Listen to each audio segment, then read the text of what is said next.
నమస్కారం, AR news కి స్వాగతం. నేను రమేష్. ఈనాటి వార్తల వివరాలు ఇలా ఉన్నాయి. మాదక ద్రవ్యాలను నివారించేందుకు అధికారులు చర్యలు తీసుకోవాలని రాష్ట్ర బాలల హక్కుల పరిరక్షణ కమిషన్ చైర్మన్ కేసరి అప్పారావు స్పష్టం చేశారు. పిల్లల్లో డ్రగ్స్ వాడకాన్ని నియంత్రించేందుకు జిల్లా స్థాయిలో సంయుక్త కార్యాచరణ రూపొందించేందుకు జిల్లా స్థాయి కమిటీ సమావేశం రాష్ట్ర బాలల హక్కుల పరిరక్షణ కమిషన్ చైర్మన్ అధ్యక్షతన కలెక్టర్ కార్యాలయంలో సమావేశ మందిరంలో శనివారం సాయంత్రం జరిగింది.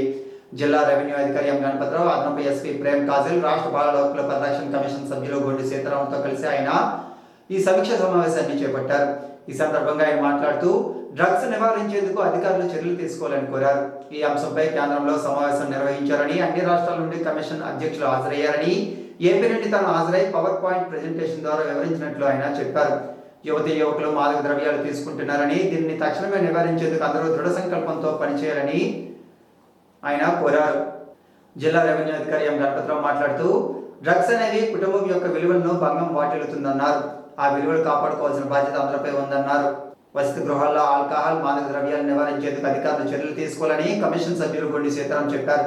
పిల్లల్లో అవగాహన కార్యక్రమాలు చేస్తున్నది లేనిది ఆయన ఆరా తీశారు. వసతి గృహాల్లో పునరావృతం కాకుండా చర్యలు తీసుకోవాలని స్పష్టం చేశారు.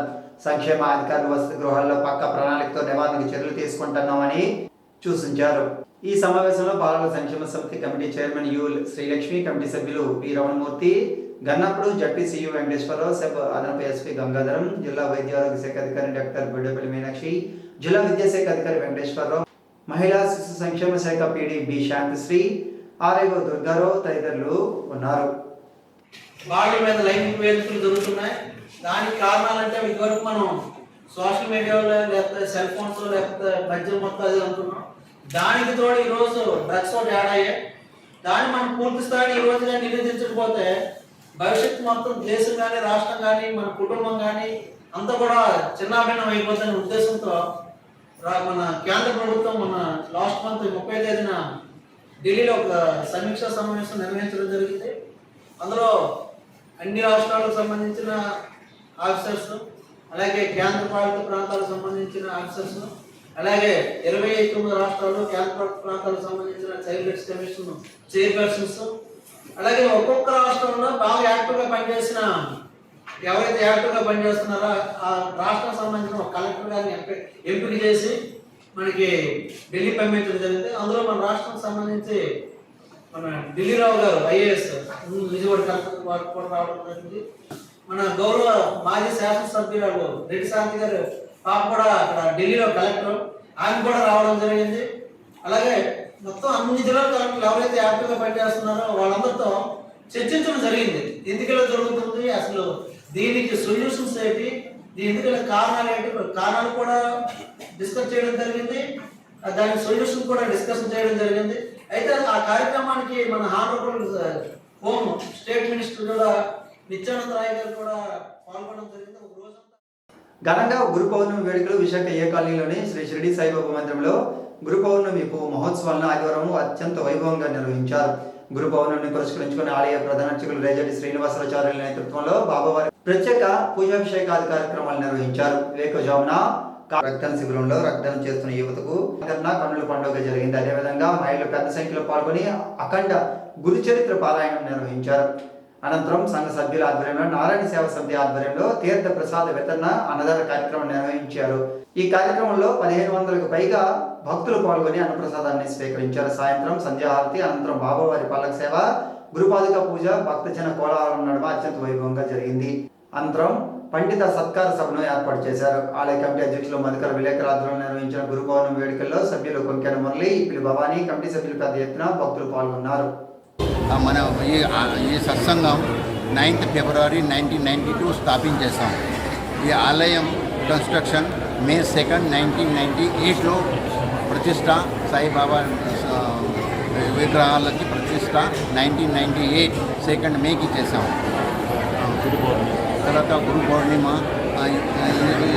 గణపతి నవరాత్రిలో గణేష్ చౌదరి దేవి నవరాత్రిలో కృష్ణాష్టమి పూర్ణిమలు వరలక్ష్మి పూజలు ఈ అన్ని పద్ధతి ప్రకారం చేస్తాం.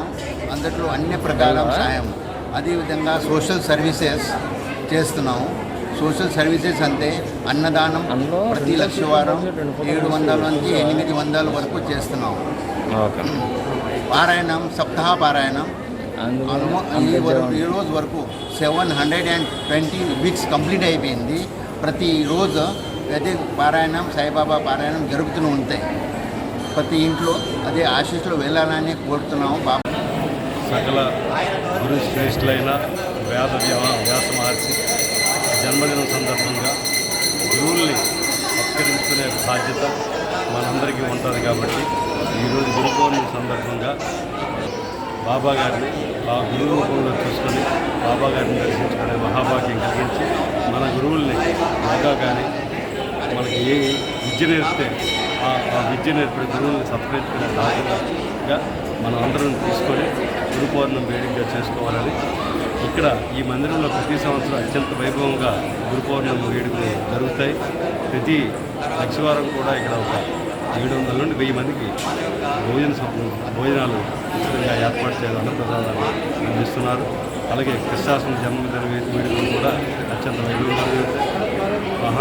గణపతి నవరాత్రులు కానీ దేవీ నవరాత్రులు కానీ అలాగే ప్రతి ఒక్క కార్యక్రమం కూడా అందరు భక్తులు సహకారం. ప్రతిభావంతులైన నిరుద్యోగ యువత పోటీ పరీక్షల్లో విజయం సాధించేందుకు తోడ్పాటును అందించాలనే ఉద్దేశంతో కేంద్ర మంత్రి కింజరాపు రామ్మోహన్ నాయుడు శ్రీకారం చుట్టిన ఎర్రన్న విద్యా సంకల్పం కార్యక్రమం వరుసగా 2వ ఏడాది విజయవంతమైంది. ప్రతిభ చూపిన విద్యార్థులకు పోటీ పరీక్షలకు అవసరమయ్యే పుస్తకాలను అందజేయాలని నిర్ణయించిన ఈ పరీక్షకు జిల్లా వ్యాప్తంగా 650 మంది హాజరయ్యారు. శ్రీకాకుళంలోని విద్యాధరి డిగ్రీ కళాశాల, పలాసలోని మదర్ తెరీసా పాఠశాల, టెక్కలి విశ్వజ్యోతి డిగ్రీ కళాశాలలో ఉదయం 10 నుండి మధ్యాహ్నం 12 గంటల వరకు పరీక్షలు జరిగాయి. పరీక్ష ద్వారా ప్రతిభ కనబర్చిన అభ్యర్థులకు పోటీ పరీక్షలకు సంబంధించిన పుస్తకాలను పంపిణీ చేయనున్నారు. జిల్లాను విద్యాపరంగా అభివృద్ధి చేసేందుకు తన తండ్రి ఎర్రన్న కృషి చేశారని, ఆయన ఆశయాలకు అనుగుణంగా ఈ కార్యక్రమం చేపట్టినట్లు కేంద్ర మంత్రి రామ్మోహన్ నాయుడు ఒక ప్రకటనలో తెలిపారు. రైతు సమస్యలకు పరిష్కారం చూపుతూ అవినీతి రాజకీయ నాయకుల భర్తం పట్టే కలతో కుడోస్ క్రియేషన్స్ బ్యానర్ పై నందు యారగడ్ల దర్శకత్వంలో నిర్మిస్తున్న హరహర ఓం చిత్రాన్ని తెలుగు ప్రేక్షకులు ఆదరించి గొప్ప విజయాన్ని అందించాలని చిత్ర నిర్మాత రామ్మోహన్ రెడ్డి కోరారు. గారమండలం ఒమరవెల్లో దానప్ప దేవాలయంలో చిత్ర యూనిట్ ఆదివారం ప్రత్యేక పూజలు నిర్వహించి అక్కడే తొలి షాట్ నుంచి చిత్రీకరించారు. ఈ సన్నివేశానికి సర్పంచ్ గంటా రఘునాథ్ రెడ్డి క్లాప్ కొట్టి మొదటి సన్నివేశాన్ని ఆవిష్కరించారు.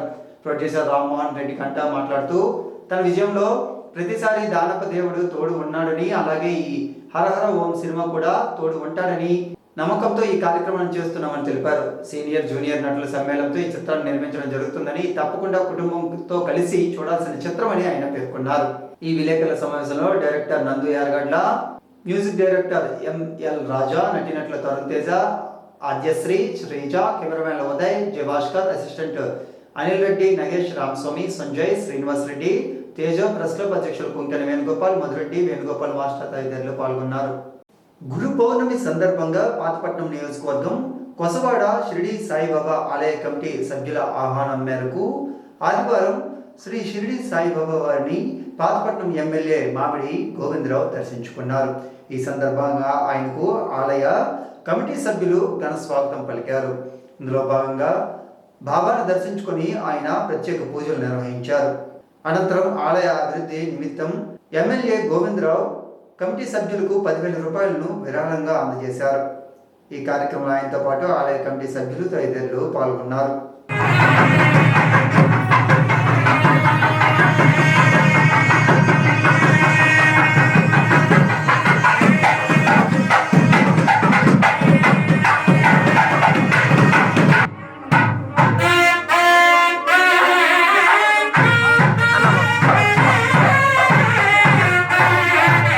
ఆంధ్రప్రదేశ్ తూర్పు ప్రాంత విద్యుత్ పంపిణీ సంస్థ ఈస్టర్న్ పవర్ మొబైల్ యాప్ను సరికొత్త ఫ్యూచర్లతో వినియోగదారులకు అందుబాటులోకి తీసుకువచ్చిందని Srikakulam circle superintendent engineer N Krishnamurthy ఒక ప్రకటనలో తెలిపారు.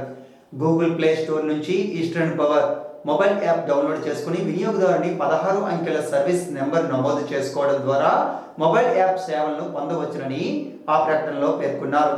ఈస్టర్న్ పవర్ మొబైల్ యాప్లో బిల్ పే ఆప్షన్ ద్వారా విద్యుత్ బిల్లును ఎటువంటి అదనపు రుసుము లేకుండా అత్యంత సులభతరంగా చెల్లించవచ్చునని ఆయన స్పష్టం చేశారు. పేటిఎం, ఫోన్పే, జీపేతో సహా ఇతర యూపీఐ యాప్ల ద్వారా బిల్లులు నేరుగా చెల్లించే విషయమై ఆర్బీఐ అభ్యంతరం వ్యక్తం చేసినప్పటికీ పాత విధానంలోనే నేరుగా ఫోన్పే, పేటిఎం, జీపేల ద్వారా వినియోగదారులు బిల్లులు చెల్లించేందుకు వీలుగా బ్యాంకులతో సంప్రదింపులు జరుపుతున్నట్లు కృష్ణమూర్తి స్పష్టం చేశారు. గురు పూజోత్సవం సందర్భంగా ఆదివారం శ్రీకాకుళం నగరం గోవిందనగర్ కాలనీలో వెంచేసి ఉన్న శ్రీ రాజరాజేశ్వరి దేవి ఆలయంలో గురు పూజోత్సవం ఘనంగా నిర్వహించారు. ముందుగా అమ్మవారికి శాస్త్రోక్తంగా పౌర్ణమి పూజలు, శ్రీచక్రార్చన విశేష పూజలు బ్రహ్మశ్రీ ధర్మపురి గౌరీశంకర శాస్త్రి, ఆలయ అర్చకులు బంకుపల్లి చరణ్ శర్మచే నిర్వహించారు. అనంతరం ఆలయ ఆగమ సలహాదారులు ధర్మపురి గౌరీశంకర శాస్త్రికి, శ్రీగోళ నియోజకవర్గ ఎమ్మెల్యే గుండశంకర్కి ఘనంగా పూలమాలలు వేసి సాల్వలు వేసి సత్కరించారు. అనంతరం 500 మందికి అన్నప్రసాద కార్యక్రమాన్ని ఏర్పాటు చేశారు. ఈ కార్యక్రమంలో ఆలయ ధర్మకర్తలు మొదలవలసి సుషారాణి, జగన్మోహన్ రెడ్డి దంపతులు, సీనియర్ జర్నలిస్ట్ బిర్లంగి రామ్మోహన్, చిగిలిపల్లి శ్రీనివాస్, వేణుగోపాల్ తదితరులు ఉన్నారు. మనిషి దైవత్వం సమాజంలో మంచి మానవతా విలువలు కలిగిన పౌరులుగా మెలగడానికి కావాల్సిన జ్ఞానాన్ని అందించేది గురువేనని, అంతటి సదవకాశాన్ని అదృష్టాన్ని మనకు ప్రసాదించిన గురువులను ఈ రోజు స్మరించే అవకాశం వ్యాస మహర్షి రూపంలో కలగటం మన అదృష్టమని స్టార్ వాకర్స్ క్లబ్ ప్రతినిధులు PG Gupta, S Joginaidu, doctor M Vasudevacharyulu అన్నారు. ఆదివారం శ్రీకాకుళం ఆర్ట్స్ కళాశాల ఆవరణలో స్టార్ వాకర్స్ క్లబ్ వ్యవస్థాపకులు మాజీ గవర్నర్ గేదరేంద్ర ప్రసాద్ కు గురు పౌర్ణమి సందర్భంగా ఘనంగా సత్కరించారు. అనంతరం మొక్కలను నాటారు. ఈ కార్యక్రమంలో క్లబ్ ప్రతినిధులు Goli Umamaheswararao, Devi Prasad, Y Mohan, Mallibabu, doctor Boddapalli Prasadarao, Vasanthi, Rambai, doctor Balarao తదితరులు ఉన్నారు. ఈనాటి వార్తలు ఇంతటితో సమాప్తం. తిరిగి మరలా ప్రసారమయ్యే AR న్యూస్ లో మళ్ళీ కలుద్దాం. అంతవరకు సెలవు. నమస్కారం.